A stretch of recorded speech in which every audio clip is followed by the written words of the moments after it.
The ballroom goes quiet before anyone even sees her. That's the part I keep coming back to. The music didn't stop. Nobody cut the lights.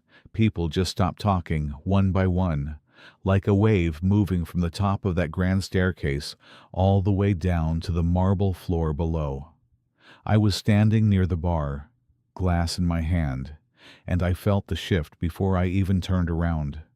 Something in the air just changed, and when I looked up, there she was, Sandra, at the top of the stairs, in a royal blue gown covered in crystals, catching every chandelier light in the room and throwing it back twice as bright. Still, calm, not smiling. Derek was standing 30 feet away with Ashley on his arm. He turned around last, his face. I will never forget his face. But I'm getting ahead of myself. To understand what that moment meant, you have to go back. All the way back to a Tuesday evening, about 8 months before that gala, when Sandra Whitfield showed up at my front door at 9:30 at night, still in her work clothes, holding her phone with both hands, like it might burn her. I knew before she said a single word. I had been Sandra's next-door neighbor for 11 years. I watched her plant that garden in the backyard, grow it from 3 sad tomato plants into something that spread the whole length of the fence. I sat on her porch through Atlanta thunderstorms with a glass of sweet tea while Derek worked late. I knew the sounds of their house, the routines, the small, quiet ways a marriage starts to hollow out before anyone says anything out loud. Paulette, she said. That was it, just my name, and something in my chest dropped straight down. I opened the door wide. She sat at my kitchen table and didn't say anything for a full 2 minutes. I put water on the stove and didn't push. Outside, the Atlanta heat was still sitting heavy, even at that hour, cicadas going loud in the dark, that thick summer air pressing flat against the windows. Finally, she turned the phone around and slid it across the table to me. I read the first message, then the second. I stopped and looked up at her. How long? I asked. The timestamps go back 7 months. Her voice was completely flat. But I think it's been longer. I looked back down at the screen. The girl's name was Ashley, 27 years old. Derek had brought her on at his firm the previous spring as a project coordinator. Sandra had mentioned her once, in passing, the way you mention someone ordinary. She had even brought lunch to the office one evening when the team was working through the weekend. Had probably smiled at Ashley across a conference room table without knowing a single thing. I set the phone down. He doesn't know you've seen this. Sandra shook her head slowly. I put it back exactly where I found it. He was in the shower. I watched her face. She wasn't crying. Her eyes were dry and very still, the way water goes still right before it freezes over. Her hands were flat on my kitchen table. Sandra, I'm not falling apart tonight, she said quietly. I just needed someone to know. That was the thing about Sandra Whitfield. She had always been the steadiest person in any room. 18 years of marriage to a man who needed the spotlight, and she had learned to be the foundation. Never shaky, never loud. Now always holding the structure up while he stood on top of it and took the applause. She grew up in Savannah, middle daughter of 3 girls, raised by a mother who believed that how you carry yourself is the only thing nobody can ever take from you. She moved to Atlanta right after college, got her degree in interior design, and was about 3 years into building something real when she met Derek at a charity fundraiser downtown. Derek Whitfield was charming the way some men are charming, like a light you just want to stand near.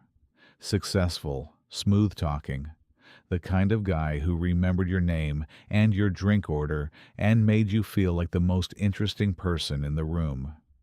She fell for him fast. Most people did. They got married on a Saturday in late spring, the whole thing looking like a magazine spread. And Sandra told me once that she cried before she even made it to the end of the aisle. Not from nerves, from happiness. She genuinely believed she was building something that would last. She gave it everything she had. When Derek's real estate consulting firm started getting real traction, Sandra dialed her own career back. Not because he asked her to. She was always clear about that. But one of them needed to be available, and she thought it would be temporary. She kept her design license current, took small projects here and there. But the big opportunities went to people who could commit full time, and Sandra's time was always split between his schedule and their son Marcus, who was 12 and played travel baseball and needed someone who actually showed up. Sandra showed up. Derek showed up when it was convenient. I'd noticed something was off with Derek a few months before that night. At the Hendersons' cookout back in June, he'd stepped away from the grill twice to look at his phone, shoulders slightly turned away from the group each time. Small thing. Men check their phones at cookouts. But Derek hadn't laughed at a single thing all afternoon. And Derek Whitfield had always been the loudest laugh at any gathering I'd ever seen him at. I filed it away, forgot about it. I wished I'd said something. "What are you going to do?" I asked her, once I'd poured the tea. She wrapped both hands around the mug and looked out my kitchen window at the dark backyard. "I've been thinking about that since I found the phone." She took a slow sip, set the mug down carefully. "I'm not going to say anything to him yet." I waited. "I want to do this right. I'll Paulette." Her voice stayed level. "I'm not going to blow everything up and end up with nothing. Every account is in his name. The house is in both our names, but all the business, his accounts, his clients, his contracts, I've been invisible to all of it." She paused. "I'm not going to let him replace me with a 27-year-old and walk away with everything I helped build." I looked at her carefully. What does doing this right mean exactly? She met my eyes for the first time since she'd sat down. "It means I need a lawyer, a good one. I need to know exactly what I'm entitled to before he has any idea I know a single thing." She picked up the mug again. "And it means I need to finally do the thing I've been putting off for 12 years. The design firm." A small nod. "I've been scared. I kept telling myself it wasn't the right time." She almost laughed, a short, soft sound with no humor in it. Turns out I was just waiting for a reason. The cicadas kept going outside. Somewhere down the street, a car door shut. I reached across the table and put my hand over hers. She didn't pull away, but she didn't cry either. "You can't tell anyone," she said. "I know. Not even your husband." "I know, Sandra." She nodded once, drank her tea, sat at my table for another hour, and we talked about other things. Marcus's baseball tournament, a restaurant that just opened on Peachtree, a book we'd both been meaning to read. Normal things, like dropping an anchor. The thing that hit me hardest, lying awake that night, was the math of it. 18 years. 18 years of being the one who held things together, made things work. He showed up quietly and without any applause while Derek got the handshakes and the client dinners and the corner table. And he had looked at all of that, at everything she had given and built and sacrificed, and decided it still wasn't enough. Decided she wasn't enough. Chose a 27-year-old who hadn't yet learned what any of it cost. When Sandra left, she hugged me at the door a little longer than usual.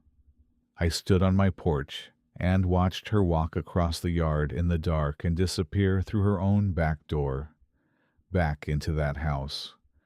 Back into that life she was already, quietly, planning her way out of. I didn't sleep well that night because I knew Sandra. I knew what she looked like when she had made up her mind about something. And she had made up her mind. Derek had absolutely no idea what was coming. The first thing Sandra did the next morning was make Derek's coffee. She told me that later, and I remember thinking, that's her. That's exactly who she is. She stood in that kitchen, made his coffee the way she'd made it for 18 years, 2 sugars and a splash of oat milk, set it on the counter where he always picked it up, and smiled when he came downstairs. He kissed her on the cheek. She smiled bigger. Then she went upstairs, closed the bathroom door, turned on the shower so he couldn't hear, and called a lawyer. Her name was Carol Bates. A friend of a friend had passed the name along years back. One of those numbers you save in your phone hoping you'll never need it. 60-something, gray-haired, operated out of a quiet office in Midtown that looked like a living room on purpose. Sandra said the first thing Carol told her was to stop saying her money and start saying marital assets. Said the language mattered. Said everything from here on out was going to matter. They met twice that first week. Sandra told Derek she was helping coordinate a church rummage sale. He didn't ask a single follow-up question.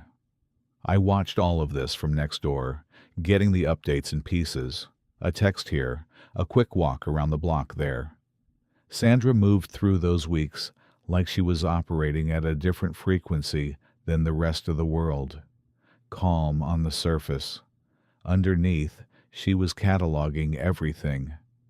18 years of joint accounts, the investment properties, the retirement funds, every LLC Derek had ever formed. She had either co-signed or was listed on the original paperwork and had simply never thought to look at twice. Carol looked at all of it. What she found made Sandra sit in her car in the parking deck of that Midtown office building for 20 minutes before she could drive. She called me from that parking deck. Paulette. Her voice had that same flat, controlled tone from the night at my kitchen table. I own more of his company than I knew. I gripped the phone tighter. What do you mean? When he restructured the firm 6 years ago, I signed papers. He told me it was a formality. A pause. It was not a formality. I didn't say anything. Carol says I have a real position here, a real claim. Another pause, longer this time. She says Derek either didn't read what he handed me, or he assumed I wouldn't. Something settled in the air between us on that call. One of those moments that doesn't need words. Okay, I finally said. Yeah, Sandra said. Okay. She didn't sound happy. I want to be clear about that. There was nothing in her voice that sounded like victory or excitement. She sounded like a woman standing at the edge of a very long drop, looking down, deciding to jump anyway. Around that same time, she called Renee. Renee Calloway had been Sandra's roommate at Georgia Southern, the only person from those years who really knew how talented Sandra was before life got in the way. Renee had gone on to run her own small interior design studio in Decatur for years. Good reputation, steady clients, but she'd been wanting to scale up and couldn't do it alone. Sandra called her on a Thursday afternoon from the parking lot of Marcus's baseball practice and laid it out plain. I want to start the firm, Sandra said. For real this time. I need a partner. Renee was quiet for about 4 seconds. What took you so long? They met for lunch the following week at a little spot on Ponce de Leon that does the best shrimp and grits in the city. Sandra's words, and I have no reason to argue. They sat there for 3 hours. Left with the beginning of a business plan written on the back of 2 paper napkins. I met Renee for the first time a couple weeks after that, when Sandra brought her over to my porch on a Sunday evening.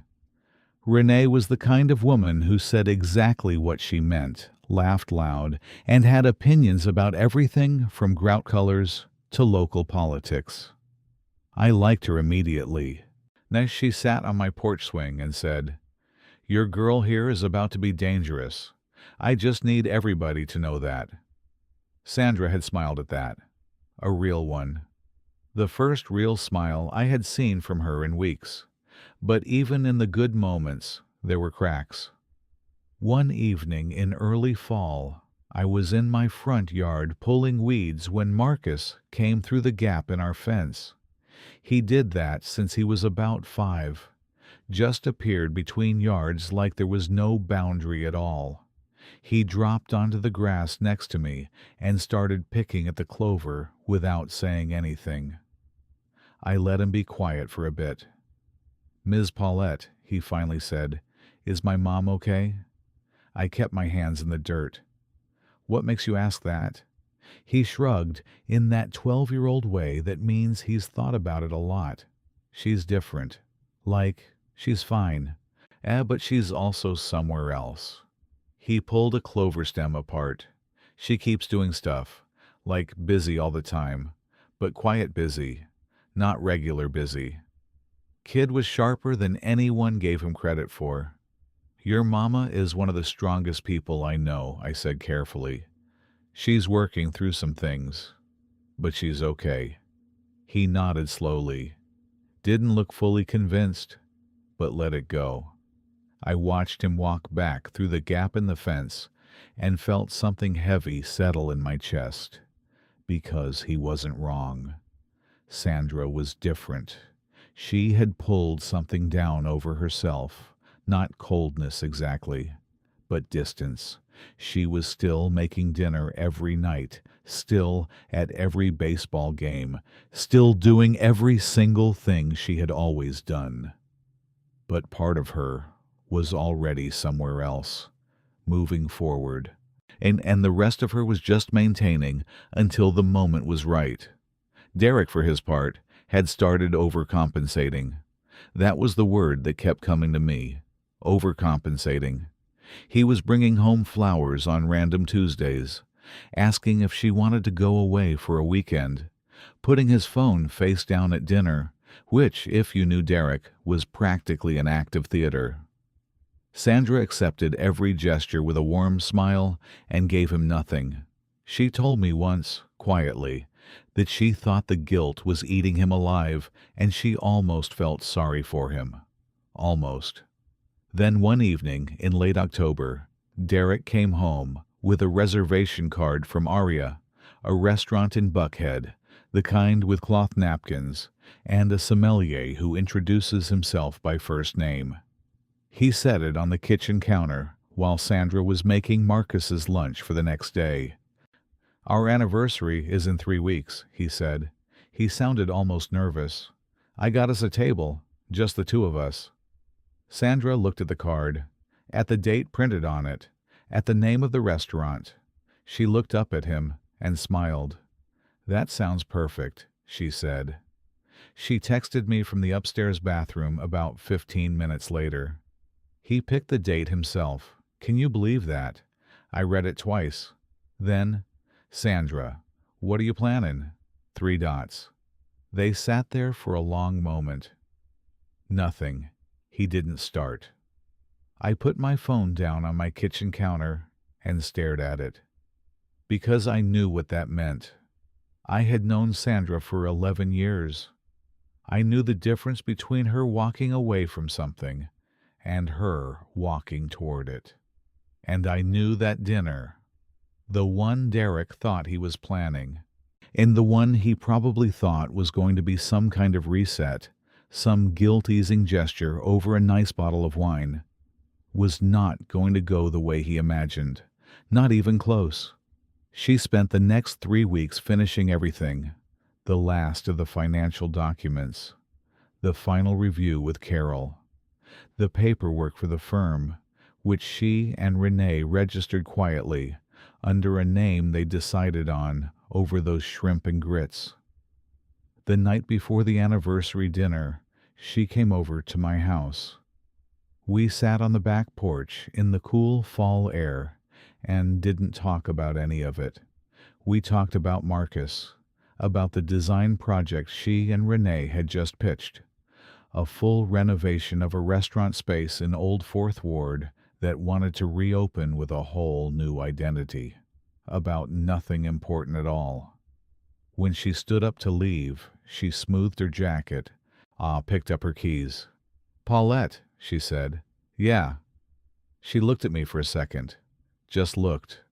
"Thank you for not telling me to forgive him." I held her gaze. "Did you ever think about it?" She was quiet for a moment. Not sad, just honest. "No," she said. "Not once." Then she walked home through the dark, and I sat back down on my porch, and I thought, Derek Whitfield has no idea what tomorrow night is going to be. He thinks he's taking his wife to dinner. He has no idea she's already been gone for months. I didn't go anywhere that night. I told my husband I wasn't feeling well, which wasn't entirely a lie. I sat in my living room with a cup of tea I never drank and my phone face up on the cushion next to me, and I waited. Sandra had not told me exactly what she was going to do. She hadn't shown me the papers and hadn't walked me through the plan, step by step. That was her way. She kept the most important parts close, even with me. What I knew was that she had spent 3 weeks finishing everything that needed finishing, that Carol had signed off, that the folder had been sitting in Sandra's car for 4 days. I knew what was in that folder. I knew what restaurant they were going to. And I knew Sandra Whitfield, so I sat there and I waited. She told me later that she spent 45 minutes getting ready. Not because she needed that long. She knew exactly what she was wearing, a deep burgundy dress she'd bought 2 years earlier and never found the occasion for. Her mother's pearl earrings, heels she could walk in without thinking about them. She was ready in 20 minutes.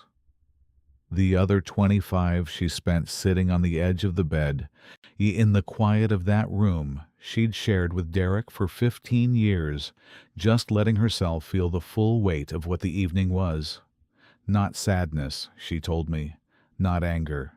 Something more like closing a door you've been standing in the frame of for a long time. The decision was already made, had been made for months.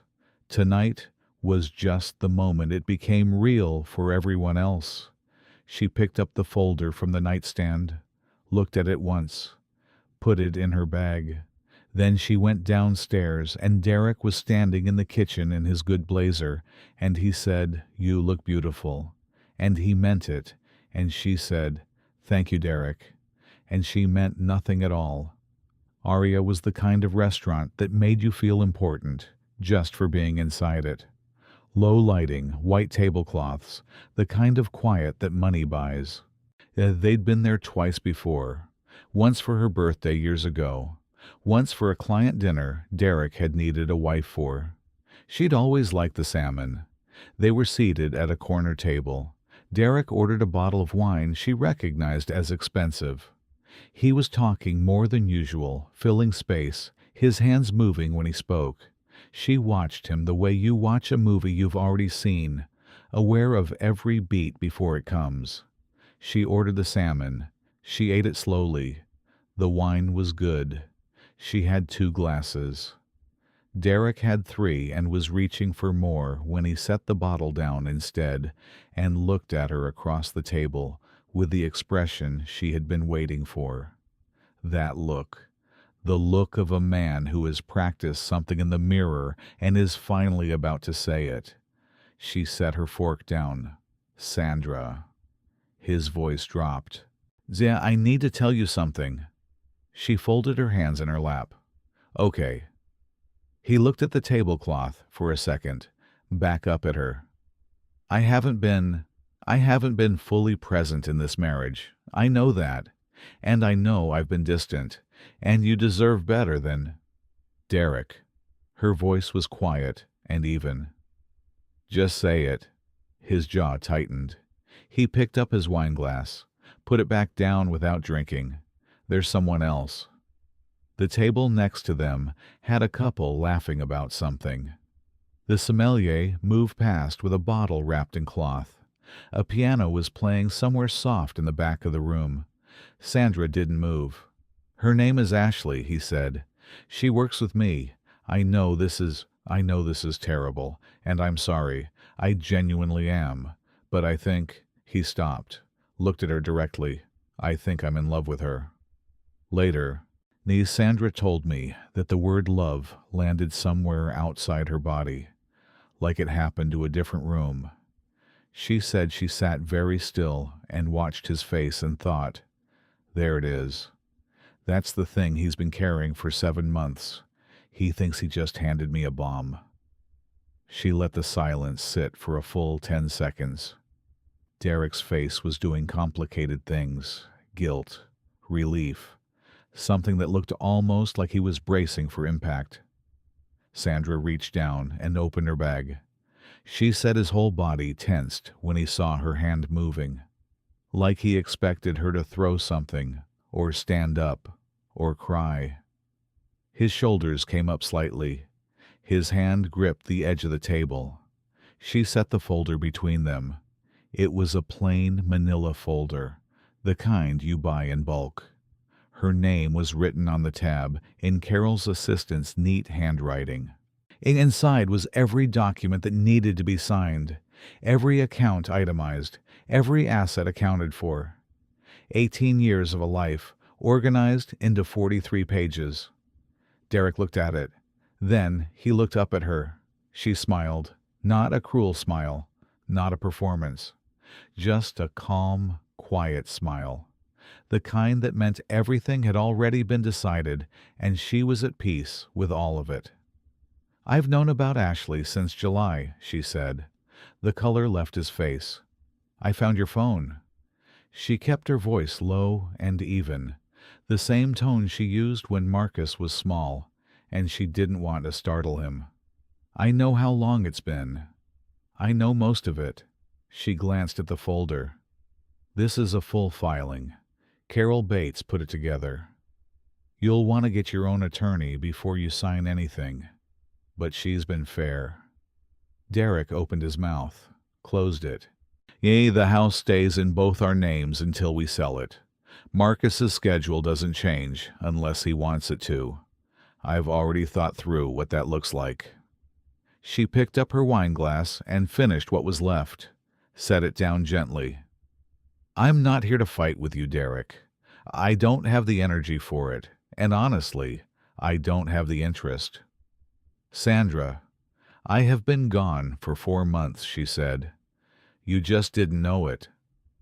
He was staring at her like he didn't recognize her, like the woman sitting across from him was someone who had replaced his wife sometime in the last few minutes, and he hadn't noticed the swap.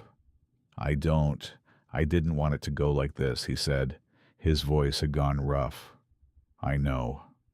I thought—" He stopped, shook his head. "I thought you were going to fall apart." She looked at him for a long moment. I know you did," she said. She stood up, smoothed the front of her dress, picked up her bag, left her half-eaten salmon and the folder and the most expensive bottle of wine Derek had ever ordered sitting on that white tablecloth. And she walked through the restaurant at a pace that made people look up. Not because she was hurrying, but because she was moving, with her shoulders back and her chin level, like a woman with somewhere better to be. She said the cold air outside hit her like relief. My phone buzzed at 9:47. 1 text, 3 words. "It's done. Coming over." I was up and had the back door unlocked before she even pulled into the driveway. She came through my kitchen still in the burgundy dress, set her bag on my counter, and sat down at the same table she'd sat at 8 months before.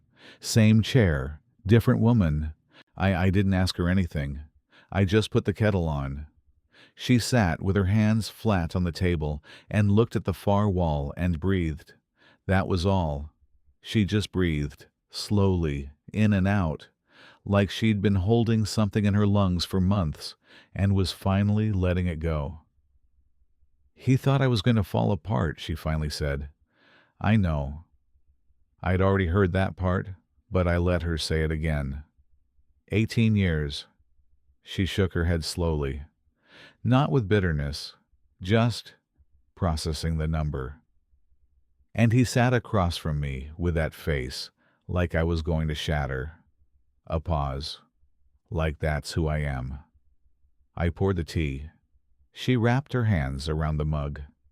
Outside, the Atlanta night had gone full quiet, just the distant sound of a siren fading somewhere south of us, the tick of my kitchen clock. You okay? I asked. She thought about it for a real moment, not a polite one. I will be, she said. I believed her. What I didn't know yet, what neither of us knew that night, sitting in my kitchen with our tea going warm in our hands, was that the dinner was only the beginning of what Derek was about to lose. Because Sandra's firm was 3 weeks from its first public moment. And Derek was about to walk into a room that belonged to her. Derek got his attorney on the phone before 9 the next morning. I know that because Sandra got a text from Carol at 9:14 saying her client had retained representation and to expect contact within 48 hours. Sandra forwarded it to me with no comment. I stared at it for a while. Then I put my phone down and went to work and tried not to think about what was moving through those legal offices across the city. What I found out later, what Sandra pieced together from Carol over the following days, was that Derek's attorney had gone through the same documents Carol had gone through. The same paperwork from 6 years ago when Derek restructured the firm. The same signatures on the same lines. His attorney, from what Carol described afterward, had gone very quiet when he got to page 7.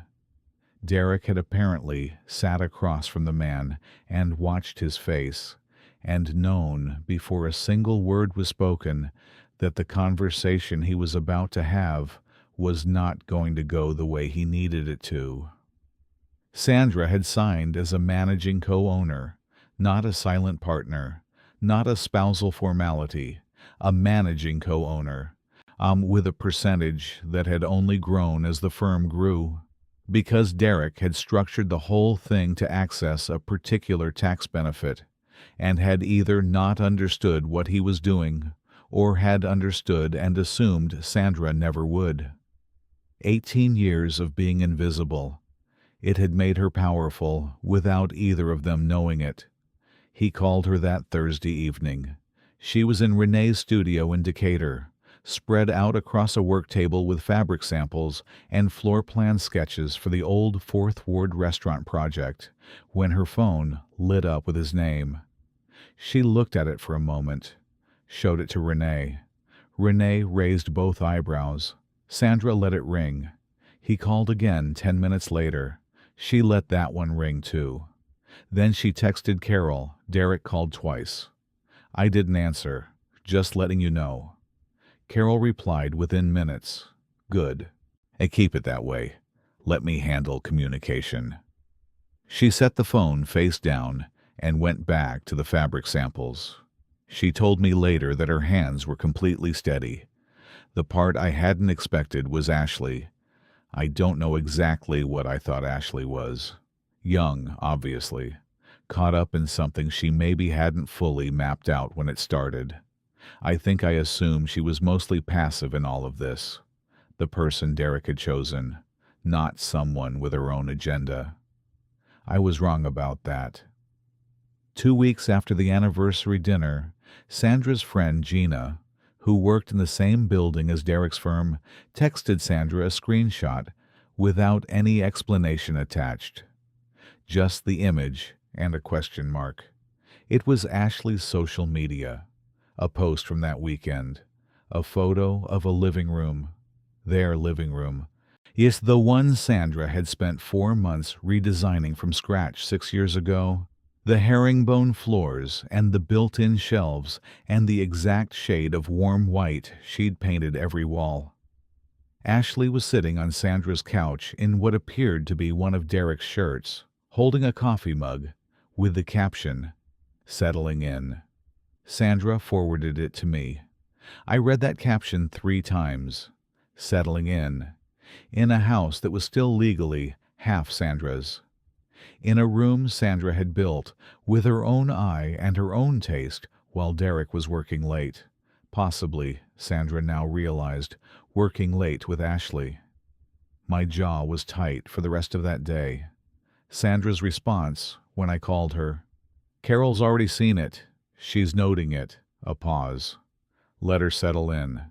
She doesn't know what she's sitting in the middle of." But I heard something under the steadiness that evening. Something small and tightly controlled, the way a person sounds when they are working very hard to stay above a feeling that keeps pulling at their ankles. She was human. She was allowed to be. Marcus found out on a Sunday. Derek had apparently sat him down that weekend. At the house, the one he was now sharing with Ashley, which was already a choice, and had tried to explain things in the careful, managed way that adults talk to children when they are really just trying to manage their own guilt. Marcus came through the gap in our fence that same afternoon. He didn't drop onto my lawn this time. He stood at the edge of the grass with his hands in his jacket pockets and his face doing something I hadn't seen on it before.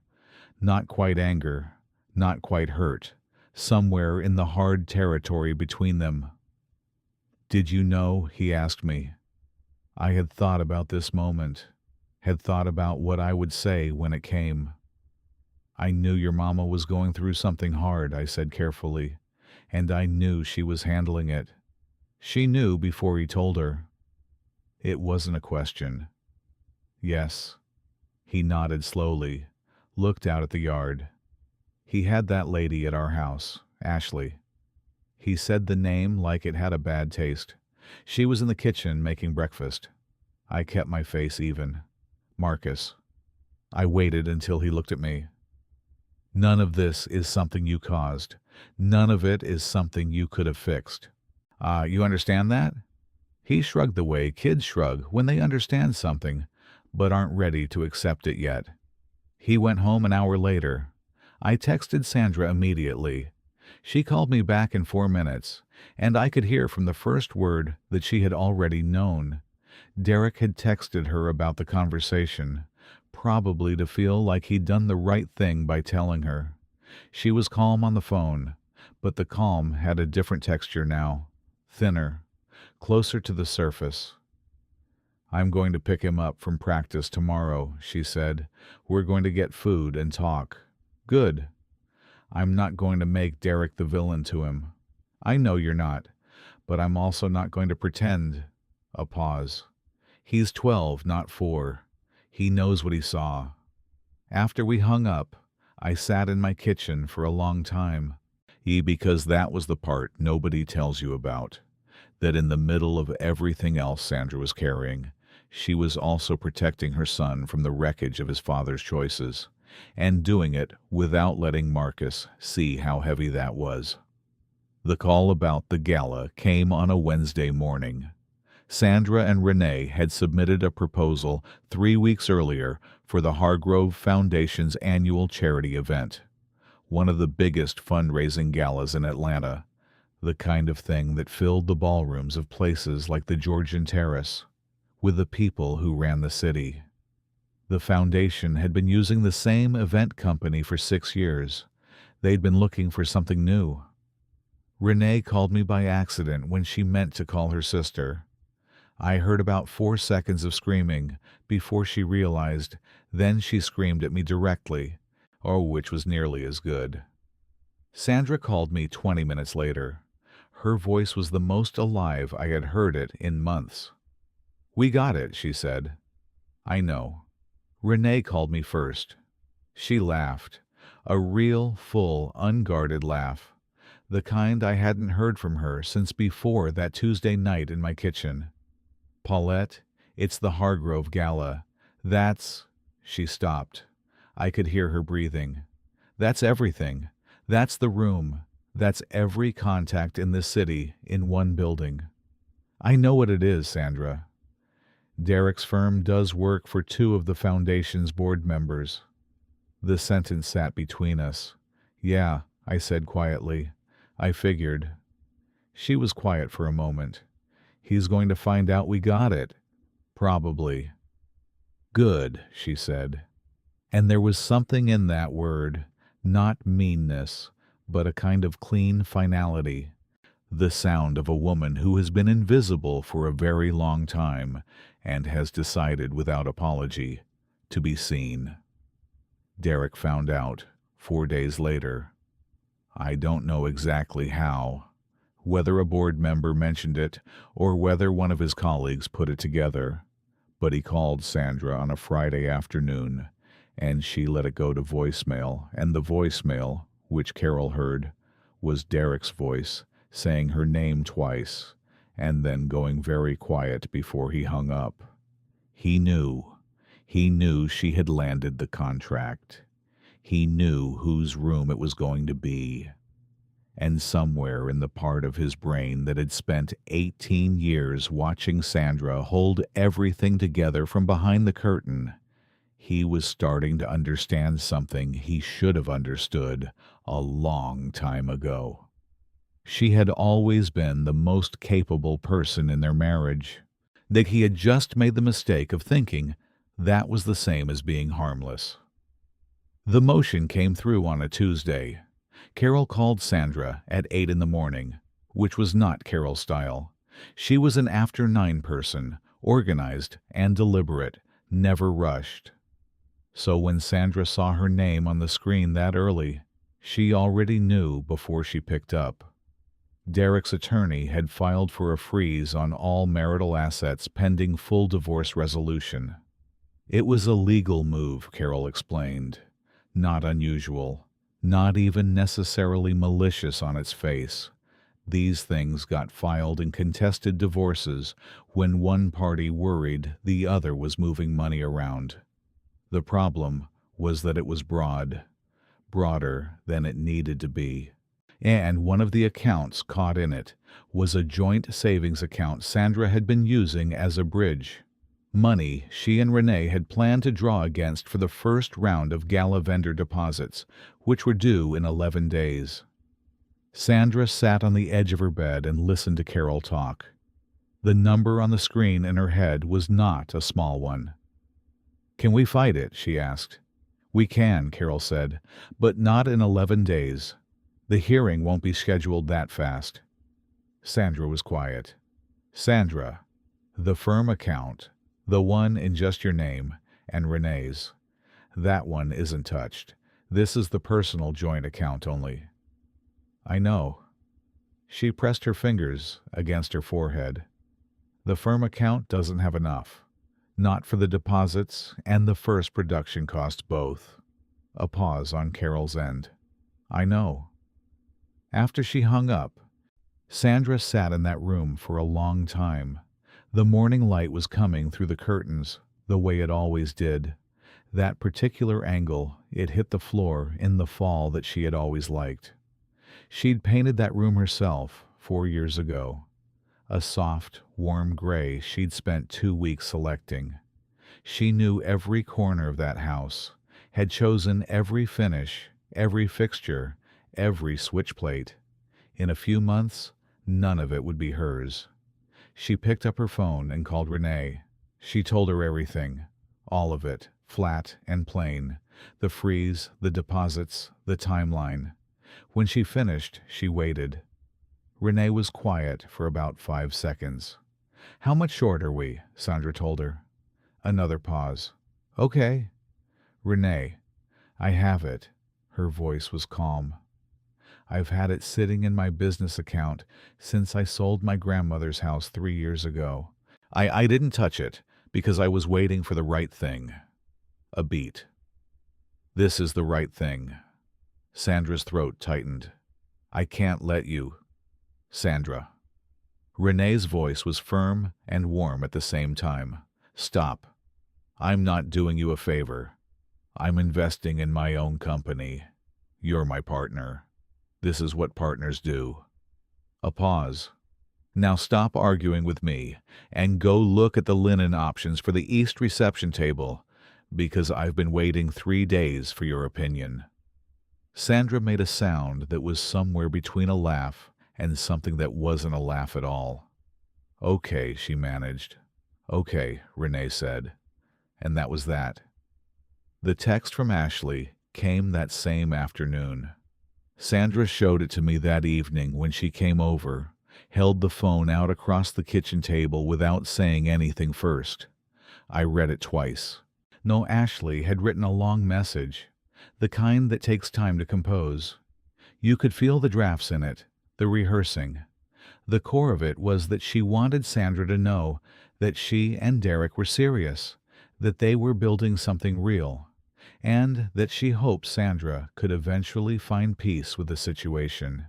She used the phrase, "what's meant to be," twice. She said she thought they could all be adults about it for Marcus's sake. She ended it by saying she hoped Sandra found happiness. I looked up from the phone. Sandra was watching my face. She sent that from my couch, Sandra said quietly, the one I picked out, in the room I designed, while she's living in my house on a freeze order that was meant to hurt me.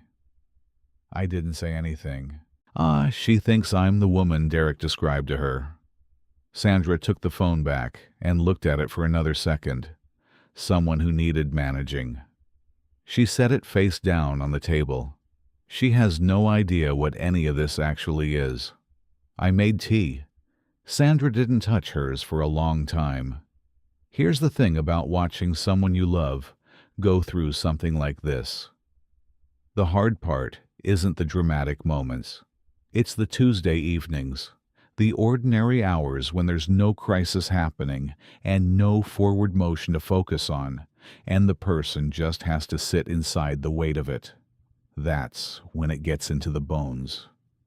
Sandra left my house that night, and I watched her from the window for a moment. The way she moved across the dark yard, slower than usual, her shoulders carrying something invisible and heavy. And I felt something pull in my chest that I couldn't name exactly. She was strong. That was true, and it was real. But she was also just a woman who had given 18 years of herself to a man who had looked at all of it and turned away. And no amount of strategy or legal preparation or forward motion made that not hurt. The lowest night came 3 days later. She didn't call me. I found out about it afterward, the way you sometimes find out about the moments people go through alone. She had gone to the new office space she and Renee had just signed the lease on, a set of rooms on the second floor of a building in Inman Park, empty still, paint smell and bare floors and afternoon light coming through big windows. She'd gone there after dropping Marcus at practice, ostensibly to take measurements.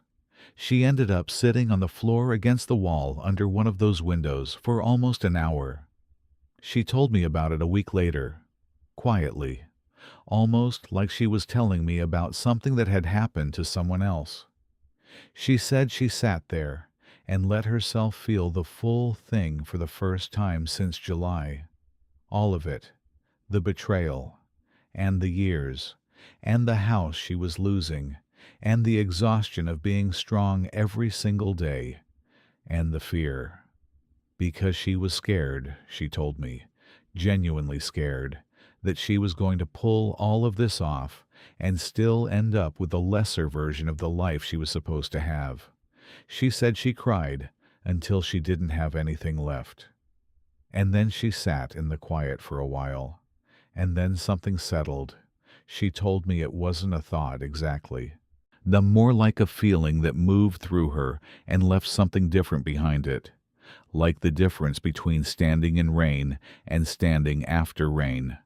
The ground the same, but the air changed, She looked around that empty room, the bare walls, the unfinished floors, the windows with all that light coming through. And she thought, I picked this space. I signed this lease. I built this from nothing in 4 months while holding everything else together. She thought about her mother, who had told her 100 times that how you carry yourself is the only thing no one can take. She thought about Marcus watching her across every baseball field, in every ordinary moment, learning from her without knowing he was learning. She stood up, smoothed her clothes, walked to the window, looked out at Inman Park going about its evening below her. Then she got out her phone and called the lead vendor for the Gala's floral arrangements and confirmed the deposit was coming and asked a specific question about centerpiece height that had been sitting on her list for a week. She handled it. Then she called the lighting coordinator, then the catering contact, then Renee, to go over the revised timeline. By the time she picked Marcus up from practice, she had confirmed 4 vendors and resolved a scheduling conflict with the venue that could have cost them a full setup day. She bought him a burger on the way home. They sat in the car in the parking lot of the restaurant and ate without the radio on. And he told her about practice, and she listened the way she always listened, fully, actually there. And at some point, he looked over at her and said, "You seem better." She looked at him. Yeah. He bit into his burger. "More like you." She drove them home, and from that night on, something had shifted in the way she moved through the gala preparations. The fear didn't disappear. She wasn't built for delusion, but it moved to the back, and something quieter and harder moved to the front. She was going to walk into that gala, not as Derek Whitfield's ex-wife, not as the woman who had been left, as Sandra Whitfield, her mother's daughter, the woman who had built something real while her world was falling apart, and had done it with steady hands. Whatever room she walked into that night was going to know her name.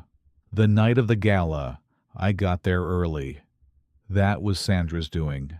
She had put me on the guest list months ago, slipped my name in somewhere between a foundation board member and a city councilman's wife. And when I'd protested, she had looked at me with an expression that closed the conversation.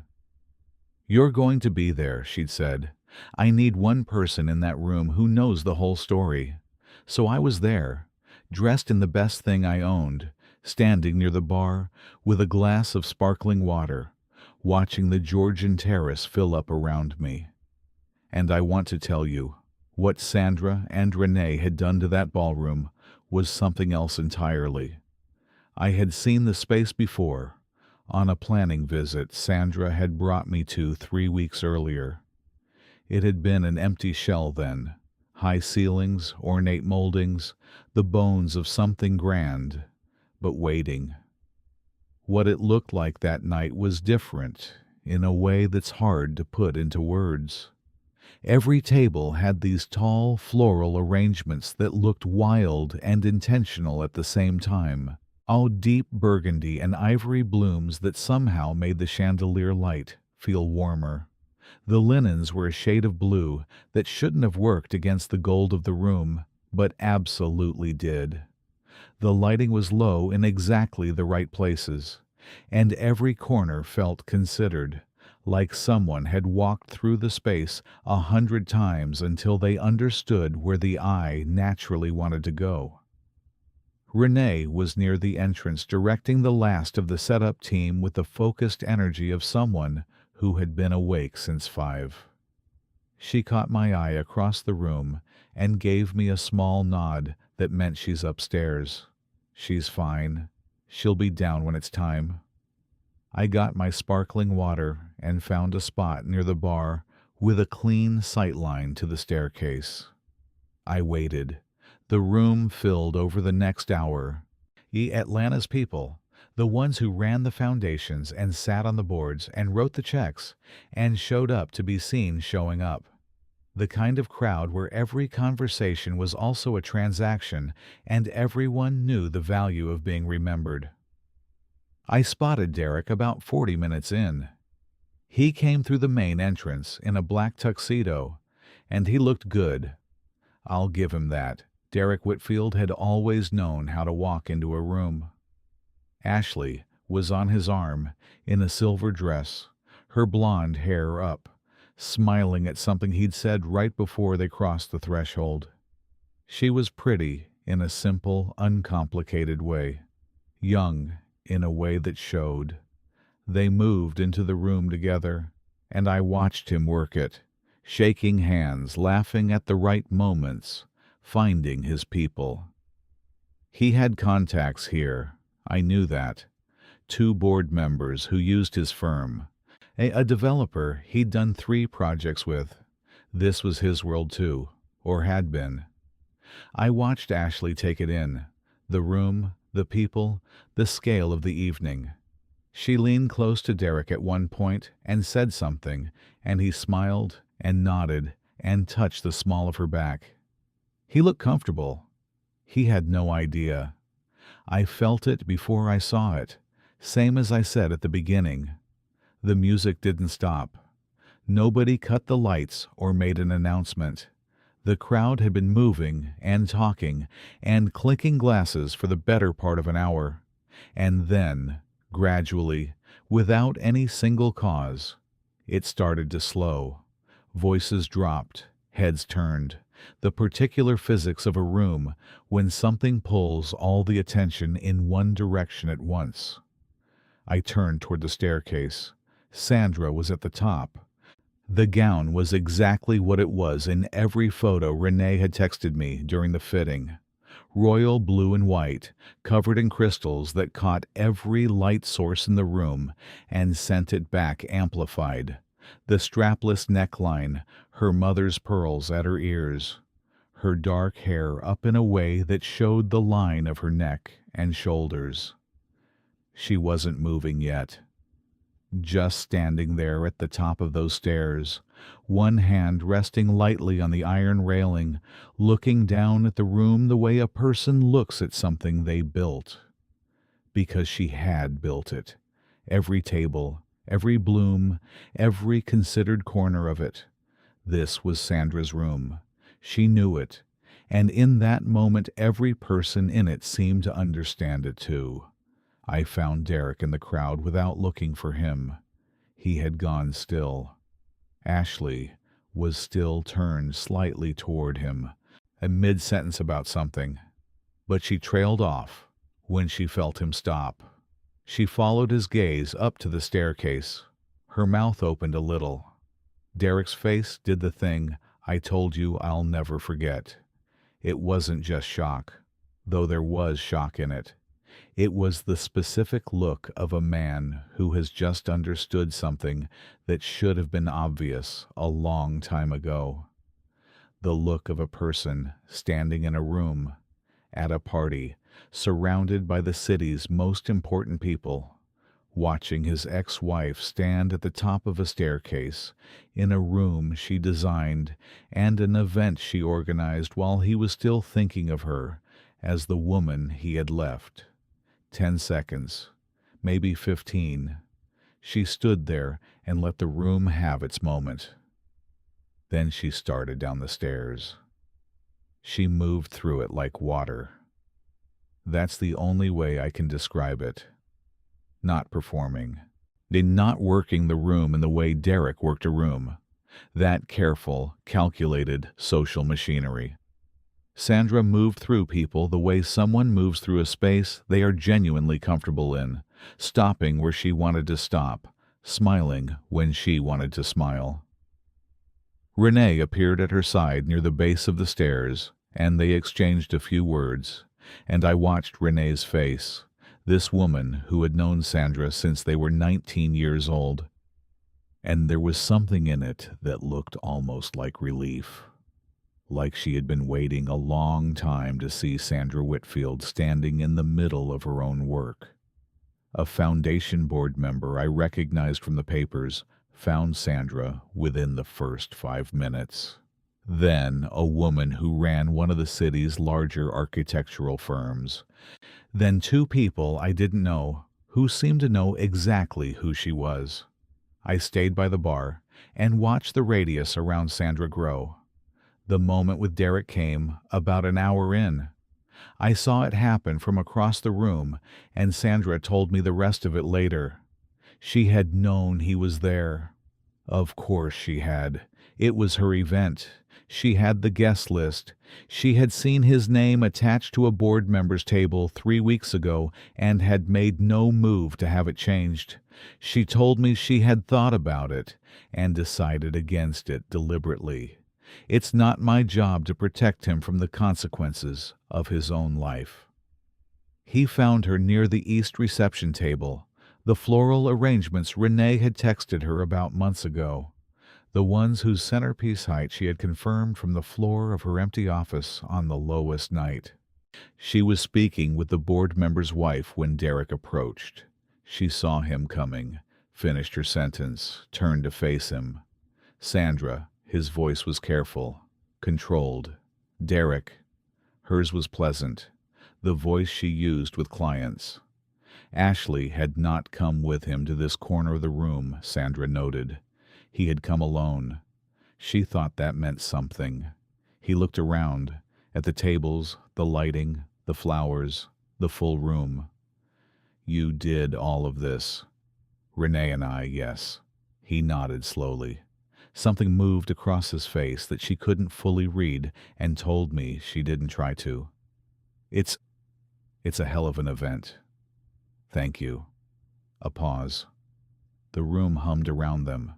Somewhere behind them, a small orchestra had started playing. I didn't know you had this in you, he said. She looked at him for a moment. Not with anger. Not with any particular feeling at all, she told me. Just looked at him clearly, the way you look at someone you once knew very well and now simply know differently. I know you didn't, she said. She excused herself, moved back into the room. He stood there for a moment and then walked back to his table. I found her near the bar an hour before the evening ended. She had a glass of champagne and was watching the room, her room, with an expression I hadn't seen on her face in a long time, maybe ever. Not happiness exactly, not yet. The happiness was coming, I believed that. But this was something that came before happiness, something foundational, peace. That's what it was. How are you doing? I asked. She took a slow sip, looked around at the people filling the space she had made, the flowers, the light, the evening she had built from nothing in the middle of everything falling apart. I'm exactly where I'm supposed to be, she said. I clinked my glass against hers. Outside, Atlanta kept going the way it always did, loud and bright and full of itself, the city moving forward the way cities do, indifferent and constant. But in that room, in that particular hour, Sandra Whitfield stood in the middle of what she had built, in a blue gown covered in crystals that caught every available light and refused to let it go. And she was seen, finally, fully, on her own terms. Seen. 6 months later, Whitfield Callaway Design signed their fourth major contract, a full renovation of a boutique hotel in Midtown. The night they signed, Sandra called her mother in Savannah, and they talked for 2 hours. Marcus made varsity baseball, and Derek and Ashley got engaged. Sandra sent no response.